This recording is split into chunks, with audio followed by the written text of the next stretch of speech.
అందరికీ నమస్కారం. Welcome to Telugu one. నేను రూపా నాదెల్ల. భారతీయ సాంప్రదాయానికి కట్టుబొట్టు ఉంటే ఎలా ఉంటుందో అలా కనిపిస్తూ ఇప్పుడు చిరునవ్వులు చిందిస్తూ మనకి ఈ తరం వారిని ఎన్నో విలువలతో ముందుకు నడిపిస్తున్నటువంటి భారతీయం సత్యవాణి గారు మనతో ఉన్నారు. వారితో మాట్లాడదాం. అమ్మ నమస్కారం. నమస్కారం అమ్మా. అమ్మ, ఎకిరాల కృష్ణమాచార్యులు గారు ఆయన రాసిన భగవద్గీత రహస్యాలపై ఆయన రాసిన పుస్తకం పేరు శంఖారావం. ఆ పుస్తకం గురించి కొంచెం వివరంగా చెప్తారా? అమ్మ, కులపతి ఎక్కిరాల కృష్ణమాచార్య. మేమందరం ప్రేయర్ చేసేటప్పుడు నమస్కారం మాస్టర్ ఈకే, నమస్కారం మాస్టర్ సివివి, నమస్కారం master CVV to your lotus feet అంటూ అనేక మంది శిష్యులు స్వామి మాస్టర్ గారికి ప్రతిరోజు ప్రార్థనలు 3 వేళల్లా ఉదయం, మధ్యాహ్నం, సాయంకాలం చక్కగా ప్రేయర్స్ చేస్తారు. ఓకే. ఇప్పటికీ ఆయన అలా ఆరాధింపబడుతున్నారు, పూజింపబడుతున్నారు అంటే ఆయనకి పూజ చెయ్యమని ఆయన చెప్పల. అస్మదాచార్య పర్యంతం వందే గురు పరంపరాం. ఆనాటి నుంచి వచ్చే గురువులందరినీ కూడా ఒక చోట పెట్టి అందరి చేత కూడా వాళ్ళని ఆరాధింపబడేటట్లు చేసి ఎన్నెన్నెన్నో విషయాలని వారు ప్రజానీకానికి అందించి కొన్ని వేల మంది శిష్యులని పొదిగారు ఆయన. ఆ పొదగబడిన శిష్యులు ఎదిగి వాళ్ళ సమాజంలో సాహిత్యపరంగా కానీ హోమియో వైద్యపరంగా కానీ ఎన్నో సేవలు అందిస్తున్నారు జగద్గురు ట్రస్ట్ ద్వారా. వీరు విశాఖపట్నంలో ఆంధ్ర యూనివర్సిటీలో ప్రొఫెసర్గా చేశారు. ఆ ప్రొఫెసర్గా చేస్తున్నటువంటి సమయంలోనే ఎంతోమంది వారికి ఆకర్షితులై వారి శిష్యులుగా మారి ఇప్పటికీ ఎన్నో వండర్స్ చేస్తున్నారు. మన నండూరు శ్రీనివాస్ గారు కానీ, మన డాక్టర్ అనంతలక్ష్మి గారు కానీ, విశాఖపట్నం సత్యదేవి గారు కానీ, జిఎల్ఎన్ నరసింహ, అనేక మంది, ఒకరిని ఇక్కడ ఎమ్మెల్యేన్ గారు కానీ, ఇంకా పీడు జగన్మోహన్ రావు గారు వేదభూమి అని ఇక్కడ పెట్టి ఒక గురువు దగ్గర ఇంతమంది శిష్యులు పొదగబడి ఎదగడం అనేటటువంటిది నేను మాస్టర్ గారి దగ్గరే చూశానమ్మా.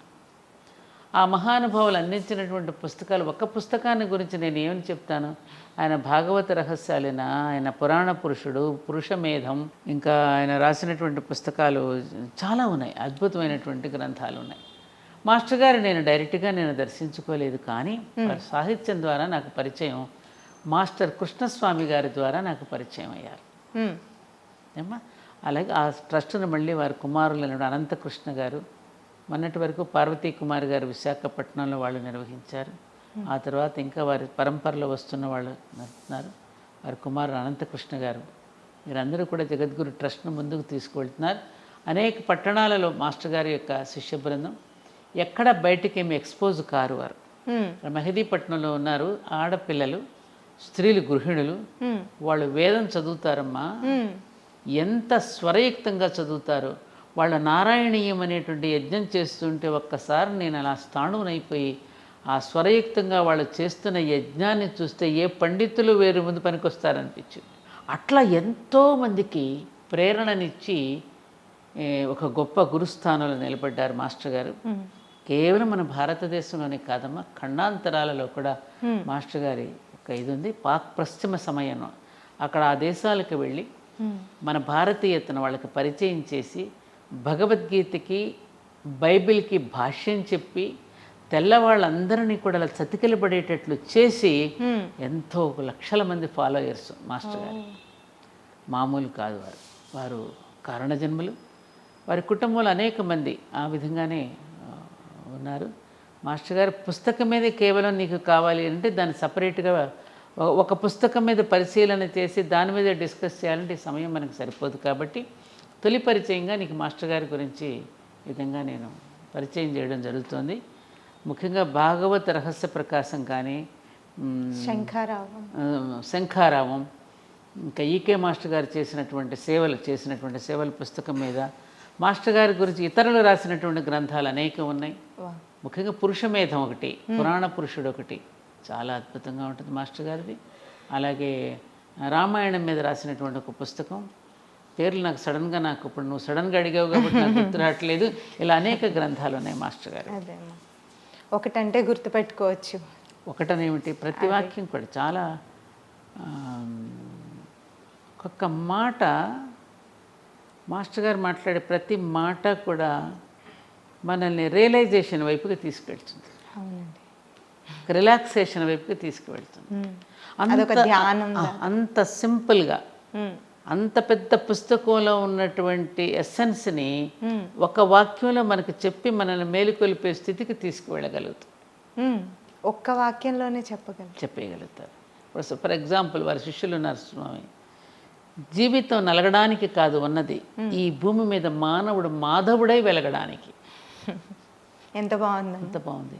అలాగే వారు హోమియో వైద్యం కోసం వచ్చేటటువంటి వాళ్ళందరికీ కూడా మాటల ద్వారానే ఒక అద్భుతమైనటువంటి ఒక మంత్రం ద్వారానే ఇచ్చేసేవారు. వారి శిష్యులు ముఖ్యంగా ఆయన దగ్గర బాగా ఎదిగినటువంటి శిష్యుడు కృష్ణస్వామి గారు, వారు నేను దర్శనం చేసుకున్నాను. మాస్టర్ గారు వీళ్ళందరికీ ఇక్కడ హోమియో వైద్య విధానాన్ని అందరికీ నేర్పించారు మాస్టర్ గారు. ఎందుకంటే మాస్టర్ ఏమంటారంటే, ఎప్పుడు నువ్వు కేవలం పుస్తకాలు రచించి నువ్వు ప్రవచనాలు ఇవ్వడమే కాదు, సేవా మార్గంలో కూడా వెళ్ళి అతడిని ఏదో ఒక విధంగా నువ్వు సేవించుకున్నప్పుడే, సేవ చేసినప్పుడే నీకు దగ్గర అవుతాడు. వివేకానందుడు ఏమన్నాడు, ఆకలి కొన్న వాడికి ముందు అన్నం పెట్టండిరా, వాడికి వేదం చెప్పొద్దని, వేదాంతం బోధిస్తే కాదని. అలాగే మాస్టర్ కూడా నువ్వు ప్రవచనం చెప్పే కంటే కూడా ముందు వాడి ఆర్తిని గమనించు, వాడు ఏం కోరుకుంటున్నాడో వాడికి అది ముందు అందివ్వు, వాడు ఆరోగ్యం చక్కపరచని వైద్య విధానాన్ని అందించారు. అలా వచ్చిన ప్రతి ఒక్కరికి కూడా వైద్య విధానం ద్వారా అప్పుడు ఒక మాటలు మంత్రాలను ఒక పుస్తకం రచించారు. వచ్చిన ప్రతి ఒక్కరికి మాట మంత్రం, పుస్తకం పేరే మాటలు మంత్రాలు. ఆ మాస్టర్ గారు, ఈ కృష్ణస్వామి గారు మాస్టర్ గారి గురించి రాసినటువంటి దాంట్లో దొరుకుతుంది అది. ఒకడు వస్తాడు అనుకో, ఎగ్జాంపుల్ చెప్తున్నాను, ఏమిటో నేను బార్లీ నీళ్ళు తాగమంటే బార్లో నీళ్ళు తాగానంటావు, ఇలా ఒకతను వస్తాడు, ఈ కురుపులు తగ్గడం లేదు మాస్టారు అని. కురుపులు కాదో అవి, వ్యాధి బహిర్గతం కావడానికి విచ్చుకున్న తలుపులు. ఎంత బాగుంది, అక్కడే సగం ఇదైపోయి. ఇలా కల వచ్చింది మాస్టర్ గారు అని ఏదో చెప్తా, ఏంటో కలవరంగా ఉంది, కల వచ్చిందా కలవరంగా వచ్చిందా, కలవరం అలా అనమాట. అంటే ఆ మాటల్ని మంత్రాలుగా మార్చి అతనిలో ఒక ప్రచోదనం కలిగించి అతనికి ఆలోచింపజేసి పంపించేవారు. ఫీవర్ తగ్గడం లేదు మాస్టర్, ఫేవర్ కాదు అది, fever it is our favour, అది మంచిది. జ్వరం రావడం అనేది శరీరానికి మంచిదని హోమియో విధానం ఎటువంటిది? ఇప్పుడు ఇంగ్లీష్ వైద్య విధానానికి అలోపతికి హోమియోపతికి ఉన్న తేడాని ఒక మాటలో చెప్పారు. అలోపతి విధానం కనిపించేదానికి వైద్యం చేస్తుంది, హోమియోపతి అనిపించేదానికి వైద్యం చేస్తుంది. ఎంత తేడా ఉంది. రోగం వేరు, రోగి వేరుడు. రోగికి వైద్యం కాదు, రోగానికి వైద్యం చెయ్యి. తేడా లేదు, చాలా తేడా. అందుకని మానసికమైనటువంటి వాటిని కూడా అడిగి తెలుసుకుని కదా చేస్తారు. కేస్ షీట్ రాసుకునేవారు మాస్టర్ గారు. ఇప్పుడు ఎక్కడ ఏ హోమియో డాక్టర్ దగ్గరికైనా మీరు వెళ్తే, నీకు కారం ఇష్టమా, పులుపు ఇష్టమా, తీపి ఇష్టమా, చలికాలం ఇష్టమా, వర్షాకాలం ఇష్టమా, వేసవికాలం ఇష్టమా, నువ్వు నిండా కప్పుకుంటావా, ఇటు తిరిగి పడుకుంటావా, అటు తిరిగి పడుకుంటావా అని రకరకాలుగా మన యొక్క తత్వాన్ని పూర్తిగా కేస్ షీట్ రాసుకుని దాన్ని బట్టి వైద్యం చేస్తారు. నీకు నాకు ఒకటే మందివరం, అదే వ్యాధికి ఇద్దరికి ఒకే మందివరం. అవును. అతని యొక్క మానసిక తత్వాన్ని, అతని అలవాట్లు, అతని స్వభావం వీటన్నింటినీ పరిశీలించి దానికి తగిన మందు ఇస్తారు. అందుకని ఆయన ఏమన్నారు, కనిపించేదానికి వైద్యం చేస్తుంది, ఇది అనిపించేదానికి వైద్యం చేస్తుంది హోమియోపతి. అంటే అర్థం ఏమిటి అక్కడ? చాలా అర్థం ఉంది. వ్యాధి లక్షణాలను ఇక్కడ అణిచివేస్తున్నారు. అవును. అక్కడ వ్యాధికి మందు వేయడం లేదుగా. అవును. అది అట్లా మాస్టర్ గారు ఏంటంటే తను వచ్చిన ప్రతి వ్యక్తికి కూడా ఆ మాట అనేది ఒక మంత్రం ద్వారా దీనితో పాటు మందిస్తూ కూడా, మందుతో పాటు ఇటువంటి విషయాలు కూడా బోధిస్తూ అతన్ని మానసికంగా కూడా ప్రచోదనం చేస్తూ అతను ఆలోచింప చేస్తూ వైద్యం చేస్తారు. అప్పుడు ఇంకా బాగా మెడిసిన్ పనిచేస్తుంది. చాలా ఉన్నాయి వారు చెప్పేటటువంటి విషయాలు. నాకు చాలామంది నేను విన్న విషయాలు కూడా.